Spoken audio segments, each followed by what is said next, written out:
오늘 본문의 말씀으로 기다리는 신앙이라는 제목으로 성탄의 말씀을 전하고자 합니다. 만약에 여러분 기다림의 대상이 반드시 올 거라는 믿음이 없다면 여러분 우리의 마음속에 어떤 마음이 들까요?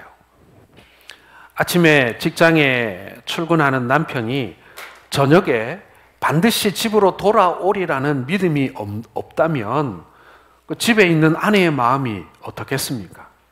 오늘 아침에 남편이 출근하기는 했는데 오늘 저녁에 집에 돌아올런지 돌아오지 않을런지 믿음이 가지 않네. 그러면 회사로 쫓아가야죠, 그렇죠? 그래가지고 탁 잡아가지고 집에 와야 되는 거예요. 왜요? 믿음이 없으니까요.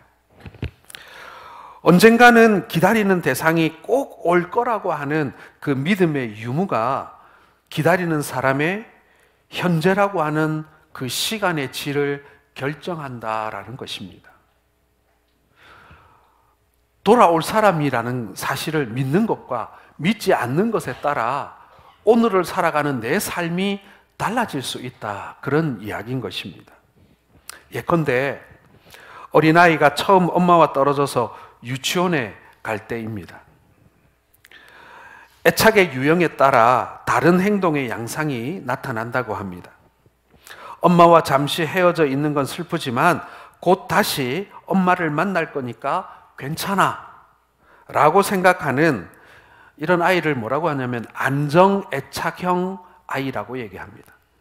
이러한 안정애착형 아이는 낯선 환경에서 잘 적응할 뿐만 아니라 혼자서도 잘 놀고 그리고 친구들과 함께하는 놀이에도 적극적입니다. 유치원에서 제공되는 모든 교육 활동을 충분히 즐기고 밥도 잘 먹는 그런 아이인 것이죠. 반면에 엄마와 분리가 힘든 불안정 애착 유아의 경우에는 유치원에 있는 대부분의 시간 동안 잘 웃지도 않고 무표정하고 그리고 신경이 예민해져서 작은 일에도 짜증스러운 반응을 보인다고 합니다. 자주 엄마를 찾으며 울고 떼를 쓰고 간식이나 점심을 먹는 것조차도 힘들어한다고 합니다.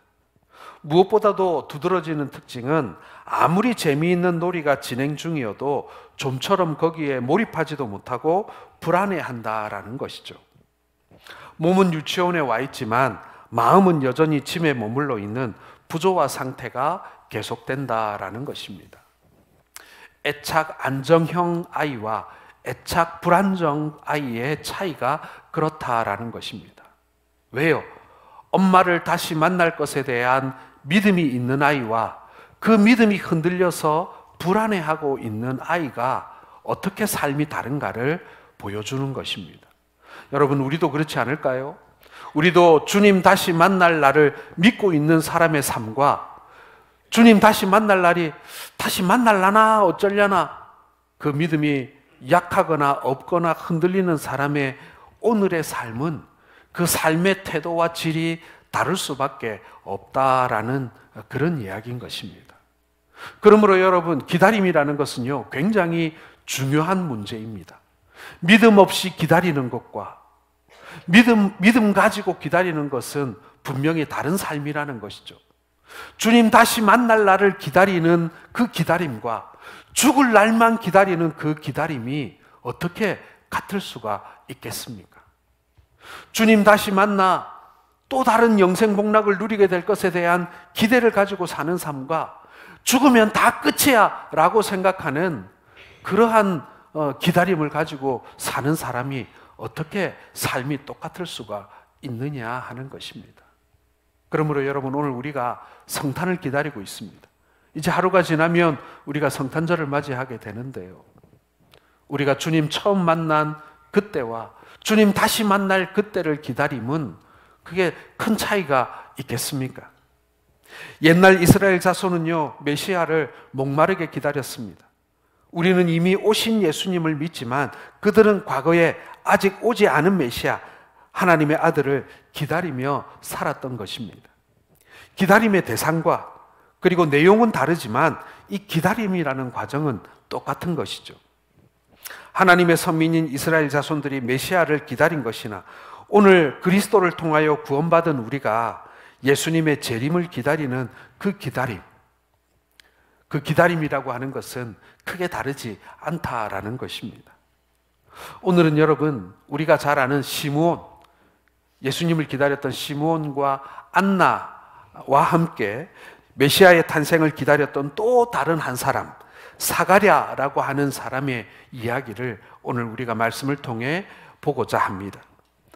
누가복음 1장 5절에 보면 이 사가랴를 소개하고 있는데, 그는 아비야 계열의 제사장이라고 했고요. 그리고 그 안에는 아론의 자손인 엘리사벳이라고 그렇게 소개하고 있습니다. 자, 그런데 7절을 보게 되면 이 두 사람이 오랜 부부 생활에도 불구하고 자식이 없었다, 이렇게 성경은 기록하고 있습니다. 그리고 두 사람은 이미 나이가 고령에 이르렀다라는 것이죠. 아마도 이 부부는 오랜 기다림과 노력에도 불구하고 자식이 없었기 때문에 이미 이 자녀에 대한 미련을 이미 버리고 살고 있었을 것입니다. 그렇게 자식을 포기하고 있을 때 주의 사자가 나타나서 아들을 낳을 것이고 그 아들의 이름을 요한이라고 계시해 주게 됩니다. 오늘 11절과 13절을 살펴보면 어느 날 천사가 나타나서 아들을 낳을 것이라고 말씀했음에도 불구하고 오늘 이 사가랴는 아내와 자식은 나이가 너무 많기 때문에 아이를 낳는다는 것은 현실적으로 불가능하다고 생각을 했던 것입니다. 그래서 사가랴는 아들을 낳을 것이라는 천사의 말을 100% 믿지 못했습니다. 그 결과로 오늘 천사는 아이가 태어날 때까지 사가랴가 말을 하지 못하도록 그렇게 만들어 버리게 되는 것이죠. 자, 오늘 18절에서 20절 말씀을 같이 한번 읽어보겠습니다. 시작. 사가랴가 천사에게 이르되 내가 이것을 어떻게 알리요? 내가 늙고 아내도 나이가 많으니이다. 천사가 대답하여 이르되 나는 하나님 앞에 서 있는 가브리엘이라. 이 좋은 소식을 전하여 내게 말하라고 보내심을 받았노라. 보라, 이 일이 되는 날까지 내가 말 못하는 자가 되어 능히 말을 못하리니 이는 내가 내 말을 믿지 아니함이거니와 때가 이르면 내 말이 이루어지리라 하더라. 이렇게 해서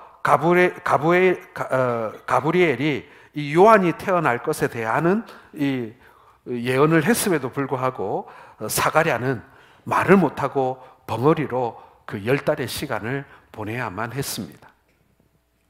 10달이 지나서 나이가 많아 임신할 수 없다던 그의 아내 엘리사벳이 배가 불러오고 드디어 아기를 낳게 되었습니다.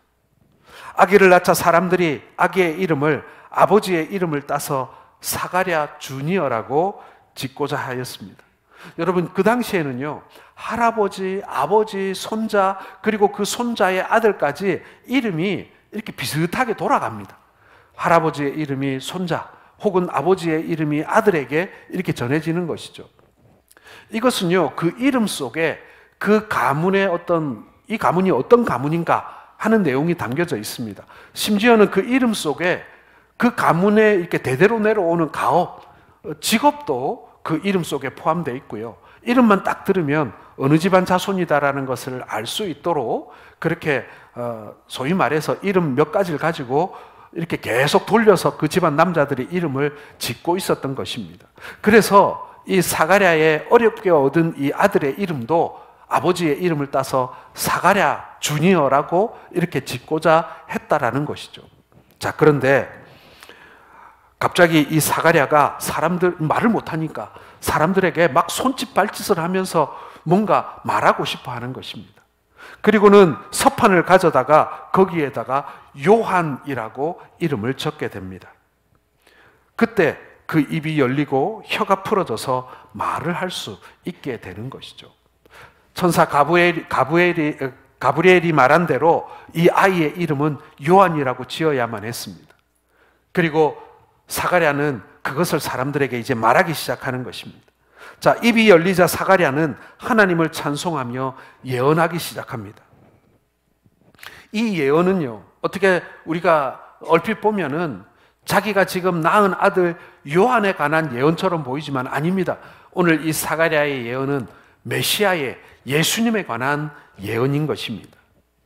성탄을 하루 앞둔 오늘 이 주일에 우리가 주님을 기다리면서 이 사가랴의 예언의 말씀이 어떤 말씀인지, 그리고 우리가 어떤 마음으로 이 성탄을 기다려야 하고 어떠한 기다림의 신앙으로 우리 예수 그리스도를 다시 만날 날을 우리가 기다려야 하는지를 함께 살펴보며 우리의 믿음을 새롭게 하는 그러한 시간이 되기를 주의 이름으로 축원합니다.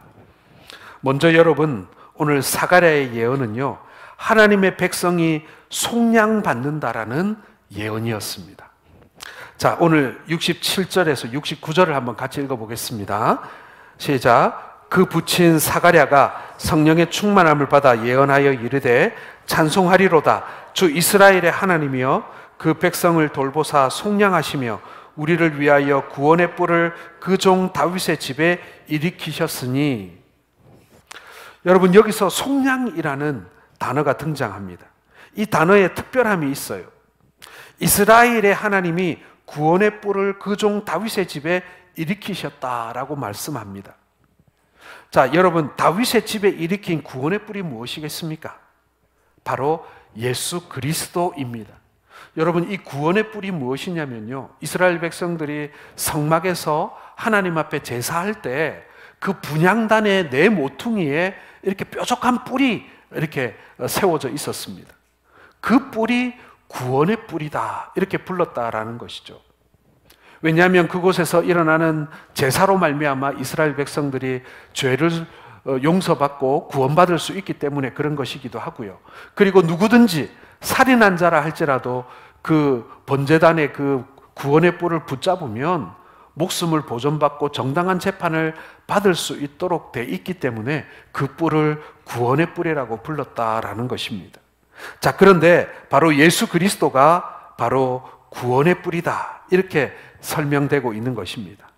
이유는 뭐냐면은 그 백성을 돌아보사 속량하시는 분이기 때문에 그렇다라는 것입니다. 자, 그렇다면 이 속량의 뜻을 우리가 알아야 되겠죠. 이스라엘 백성들에게 이 속량이라고 하는 이 말은요, 일상적인 삶 속에서 흔히 사용되어지고 있는 단어였습니다. 특별히 구약 성경에서 노예나 포로를 석방시키기 위해서 몸값을 지불하는 경우에 이 속량이라는 말이 많이 사용되었습니다.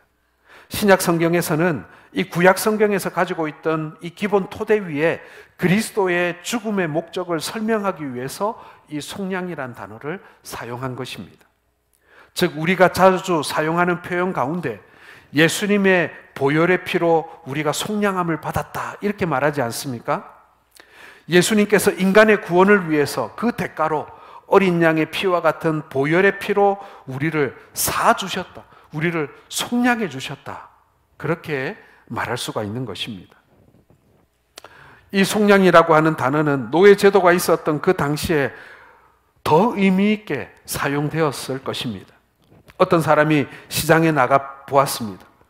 어느 시장이든지 간에 크고 작든 간에 노예 시장이 항상 존재했는데 노예 상인들이 쇠사슬에 이 노예들을 끌고 나와서 사람들에게 그 노예를 팔고 있었습니다. 그 당시에 노예 거래는 합법적인 것이었기 때문에 어쩔 수가 없었습니다. 쇠사슬에 끌려 나온 그 노예들은 정말 비참했습니다. 사람들은 자신들의 취향과 필요에 따라 노예를 돈을 주고 사고 팔았습니다. 그리고 필요에 따라 노예를 자신의 집에 데려다가 온갖 굳은 일을 시켰습니다. 돈을 주고 팔려간 노예는 참혹한 노예의 삶을 살아야만 했습니다. 그때 시장에 나갔던 어떤 사람이 비싼 돈을 치르고 노예를 샀습니다. 그리고는 노예를 묶고 있던 쇠사슬을 풀어줍니다. 그리고 방금 산 그 노예 상인에게 받은 노예 증서를 찢어버리면서 이렇게 말을 하는 것입니다. 내가 너를 속량했다. 가라, 너의 집으로. 이제 자유의 몸이 되었으니 너의 집으로 돌아가거라. 여러분, 돈을 주고 사서 다시 노예로 삼는 것이 아니라 그 사람에게 자유를 부여하는 것, 그것이 바로 속량이라는 것입니다. 여러분, 이런 일은 흔하게 일어나지 않았습니다. 왜냐하면 엄청난 금전적인 손실을 봐야 했기 때문에 그런 것입니다. 어쩔 수 없이 정말 피치 못해서 일어나는 일들은 있었습니다. 예를 들어서 친척 중에 누군가가 빚을 갚지 못해서 노예로 팔려가게 되면 친척들 중에 그것을 안타깝게 여긴 사람들이 나서서 그 노예로 팔려간 그 친척을 속량해주는, 다시 돈을 주고 사오는 그런 일들은 있었습니다만은 전혀 알지 못하는 타인을 속량하는 경우는 거의 없었다, 이렇게 말할 수가 있는 것입니다. 그런데 예수 그리스도께서 피값으로 우리를 샀단 말이에요. 그리고 다시 노예의 몸으로 살아가게 하시는 것이 아니라 자유의 몸으로 살아갈 수 있도록 우리의 속량을 선포해 주신 것입니다. 우리는 본래 자유인이었습니다. 하나님께서 자신의 형상대로 우리를 지으셨으니까요. 그런데 죄로 인해서 그 하나님의 형상을 우리가 잃어버린 것입니다. 하나님의 형상을 잃어버린 죄인들은요, 죄의 대가로 죽을 수밖에 없는, 사망에 이를 수밖에 없는 운명에 놓여 있었던 것입니다. 로마서 3장 23절에도 죄의 삭은 사망이라고 하지 않았습니까? 그런데 우리들을 원래대로 돌이키기 위해서, 우리의 원래의 그 자유로웠던 모습으로 우리를 돌려놓기 위해서 하나님께서는 자기 아들을 십자가에서 귀한 피를 흘리게 하셨습니다. 그리고 그 피로 우리를 사셔서 우리를 자유하게 해주신 것입니다. 우리를 속량하신 거예요. 지금 사가랴는 이제 10개월의 벙어리 생활을 마치고 이제 입이 열리게 되자 하나님께서 자기 백성을 돌아보사 속량하신다는 사실을 지금 예언하고 있는 것입니다. 아직 예수님 태어나지 않으셨거든요. 그런데 이제 예수 그리스도께서 우리 가운데 오시면, 메시아가 오시면 우리 모두를 이 죄 가운데서 속량해 주실 것이라고 지금 선포하고 있는 것입니다. 예수님의 나심을 통해서 그 백성이 하나님의 백성이 되고 하나님께서 그들의 하나님 되시는 원래의 그 아름다웠던 관계로 돌아가게 하신다라는 것입니다. 오늘 여러분, 우리는 그런 날을 기다리고 있는 거예요. 우리는 이제 그 날을 경험한 거예요. 여러분, 우리가 성탄절을 맞이하게 되면 아기 예수님을 우리는 그립니다. 그리고 예수께서 이 땅 가운데 말구유에 태어나신 그 장면을 우리는 떠올리면서, 그리고 그것을 기억하면서 우리는 감사하고 기뻐합니다. 여러분, 그 감사와 기쁨의 본질적인 문제가 무엇입니까? 우리가 죄로부터 노임받았다는 사실입니다. 우리가 사망으로부터 풀려났다는 사실입니다. 이것이 여러분, 성탄에 우리가 가장 기뻐하는 이야기이고 그리고 이유가 된다라는 것이죠. 오늘 사가랴는 바로 우리의 속량에 대해서 말하고 있는 거예요. 우리의 구원에 대해서 말하고 있는 거예요. 예수 그리스도께서 왜 오셨는가? 우리를 구원하기 위해서, 우리를 속량하기 위해서 오셨다라는 것입니다. 사랑하는 성도 여러분, 우리는 지금 성탄을 기다림과 동시에 우리는 주님의 다시 오심, 예수님의 재림을 기다리고 있습니다. 여러분, 우리가 어떤 마음으로 예수님 다시 만날 날을 기다려야 합니까? 우리가 어떤 마음으로 예수님의 재림을 기다려야 합니까? 우리는 어떤 기다림의 신앙을 가져야 합니까? 우리를 속량해 주신 예수님의 그 놀라운 은혜를 기뻐하며 즐거워하며 감사하며 우리는 또 다른 만남을 기다리는 것입니다. 여러분, 우리를 속량해 주신 그 주님을 기뻐하시는 우리 모든 성도들 되시기를 주의 이름으로 축원합니다. 두 번째로 여러분, 오늘 사가랴의 예언은요, 구원을 얻게 하는 예언이었다라는 것입니다. 자, 70절, 71절을 같이 읽겠습니다. 시작.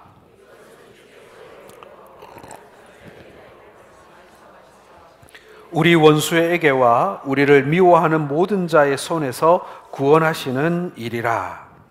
여러분, 죄인에게 구원자의 소식은요, 작은 소식이 아닙니다. 누군가 나를 구원해 준다라는 소식은요, 굉장히 중요한 소식이고 기쁜 소식입니다. 어떤 사람이 산길을 가다가 깊은 함정에 빠졌어요. 혼자 거기서 헤어나올 수 없습니다. 그 구덩이에는 물도 없고 음식도 없어요. 누가 거기서 밖에서 나를 꺼내주지 않으면 나는 곧 탈수를 일으키면서 혹은 저체온증으로 그 구덩이에서 죽을 수밖에 없는 거예요. 누군가 밖에서 끄집어내 주어야 한다라는 것입니다. 유튜브 동영상 가운데 위기에 처한 동물을 구조하는 그런 영상을 제가 본 적이 있습니다. 앞발이 덫에 걸린 푸마가 있었습니다. 이 푸마를 그 덫에서 풀어주기 위해서 두 남자가 나섰습니다. 그런데 여러분, 푸마가 아이고 이거 좀 풀어주세요 하고 얌전히 그 풀어주는 사람들의 손길을 기다리고 있겠습니까? 아니죠.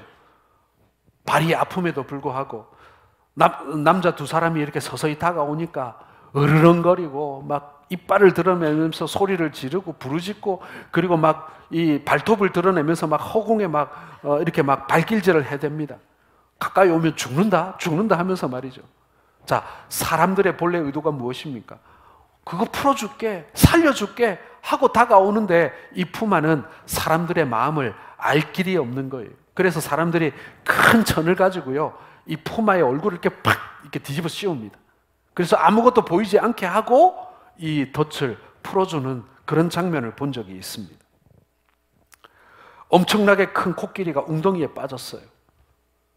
동네 사람들이 다 나서가지고요, 코끼리에다가 줄을 매가지고 막 영차 당겨대는데 코끼리가 얼마나 무거운지 꺼내지를 못하는 거예요. 나중에는 이 트럭이 와가지고 그 줄을 당기는데도 코끼리를 끄집어내지를 못하는 거예요.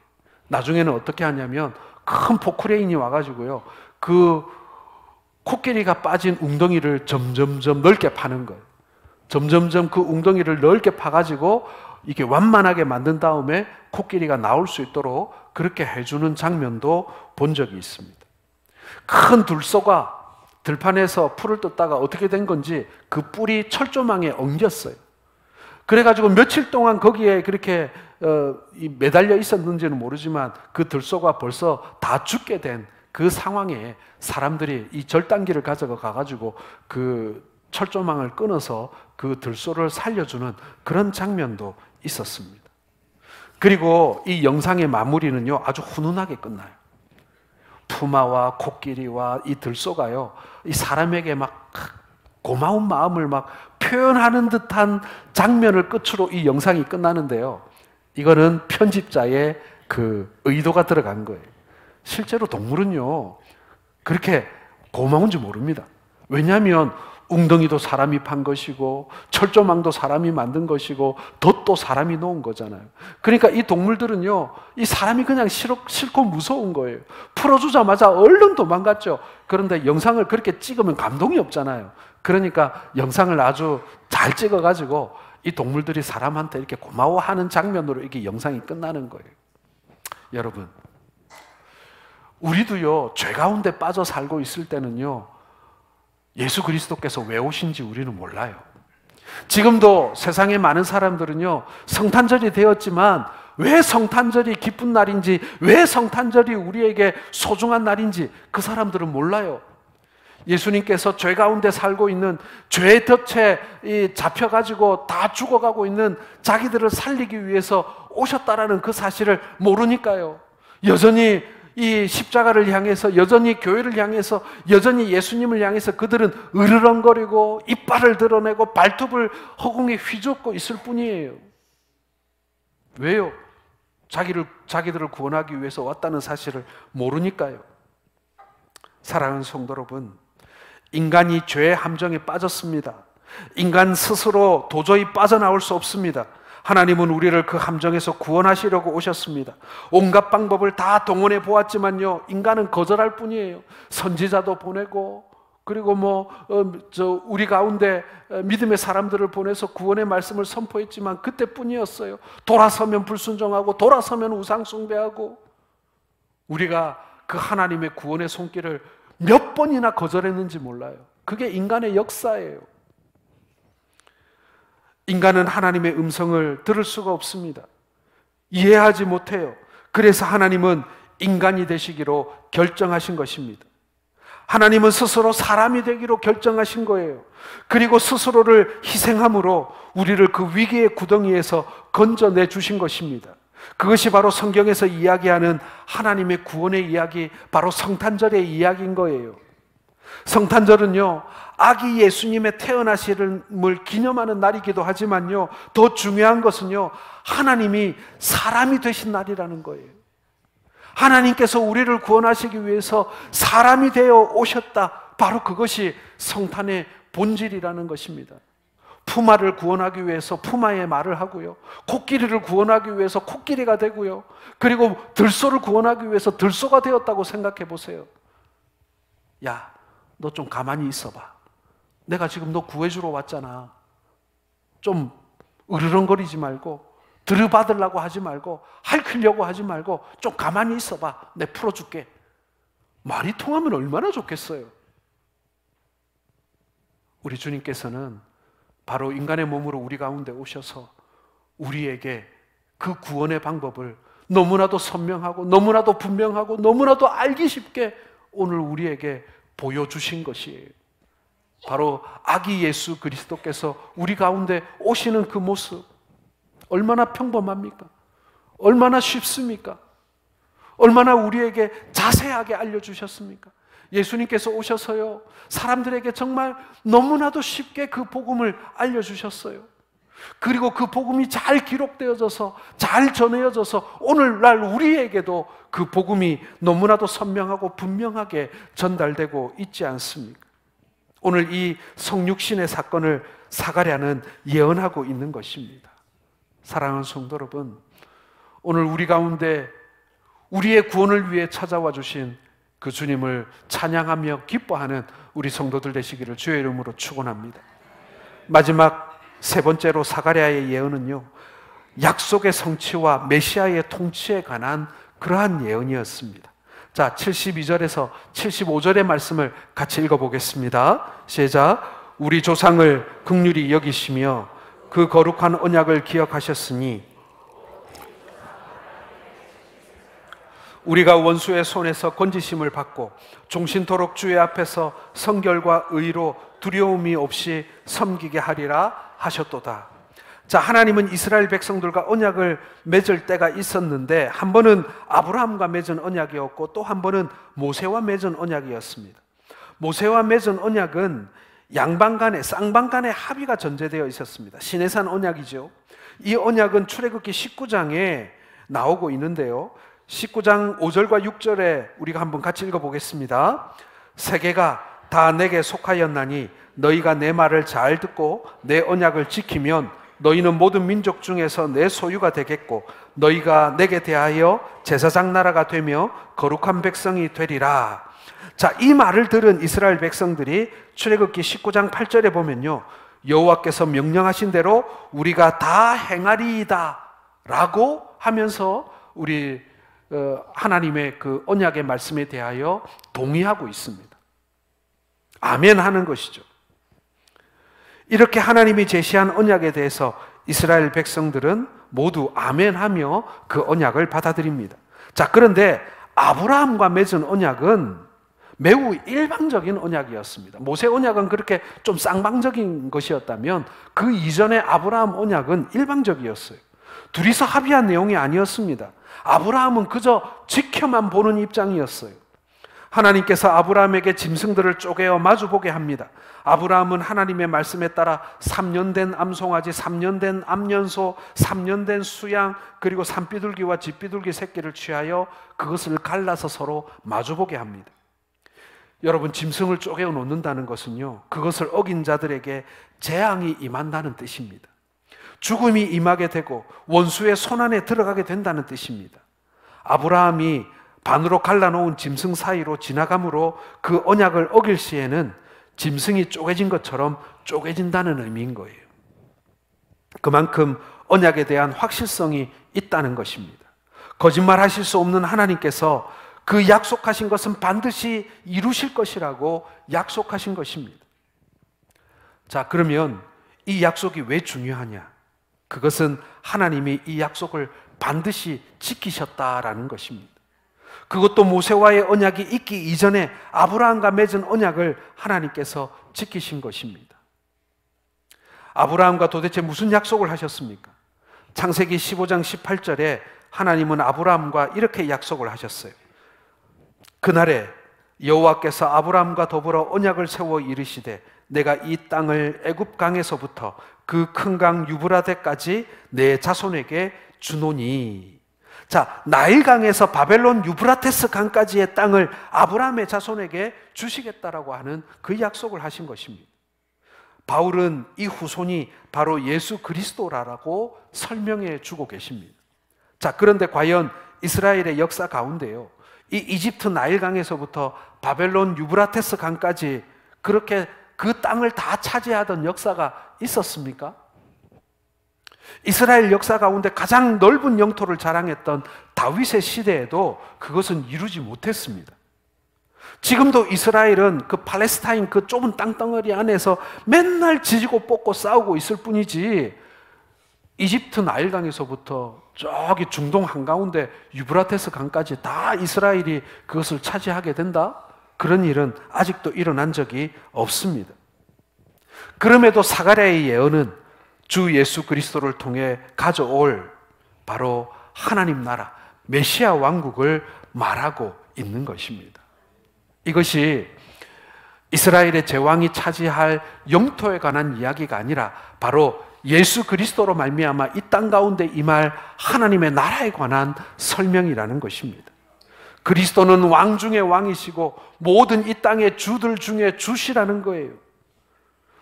히브리인에게는 약속의 왕입니다.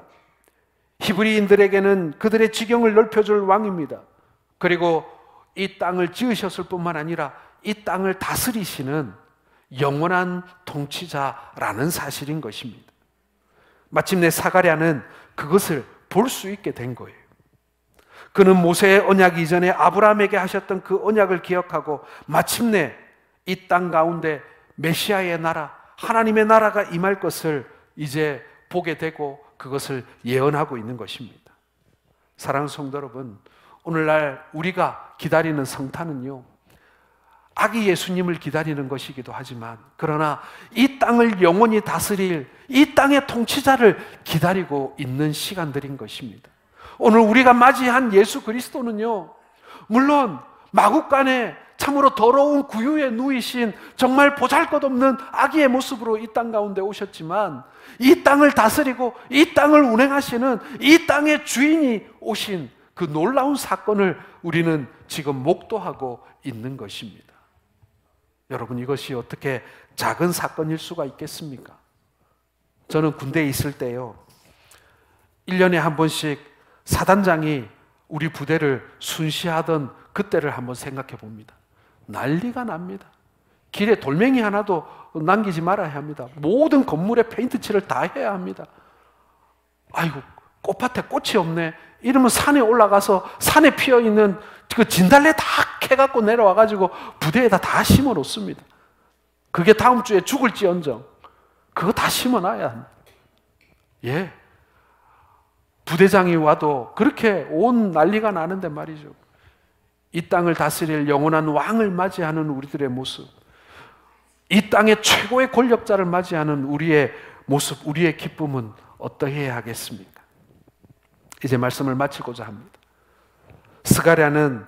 사가랴는 세례 요한의 아버지입니다. 그는 예수 그리스도의 나심 이전에 세례 요한을 가브리엘의 수태고지를 받고 얻었습니다. 그는 그 과정에서 하나님의 특별한 은혜를 경험하게 됩니다. 그래서 사가랴는 성령의 충만함으로 예언을 했던 것입니다. 사가랴의 예언에는 우리가 기다리고 있는 예수 그리스도에 대한 예언이 담겨져 있습니다. 그 당시 이 사가랴의 예언을 들었던 사람들은 과연 그 말뜻을 다 이해했을까요? 자신들에게 지금 일어날 엄청난 사건을 그들은 과연 알고 있었을까요? 아마 대부분의 사람들은 지금 어떤 일이 일어나게 될 것인지 몰랐을 거예요. 그런데 말입니다, 그 예수님의 그 오심에 대하여 알고 있는 우리가 너무나도 평범하게 그저 매년 찾아오는 크리스마스 정도로 생각하면서 우리에게 이 성탄에 대한 기쁨이나 감격이 없다고 한다면, 여러분, 그 당시 이 사가랴의 예언을 들었던 그 사람들과 우리가 별반 뭐가 다르겠습니까? 사가랴가 예언했던 그 메시아, 우리를 속량하려고 오신 예수님, 우리를 구원하시기 위하여 사람의 몸으로 성육신하신 그 예수님, 그리고 오래전 아브라함과 언약에서 약속하신 그 자손인 예수님을 오늘 우리는 맞이하고 있는 것입니다. 오늘 우리는 사가랴의 예언의 말씀대로 동일하게 예수님의 오심을 기다리고 있습니다.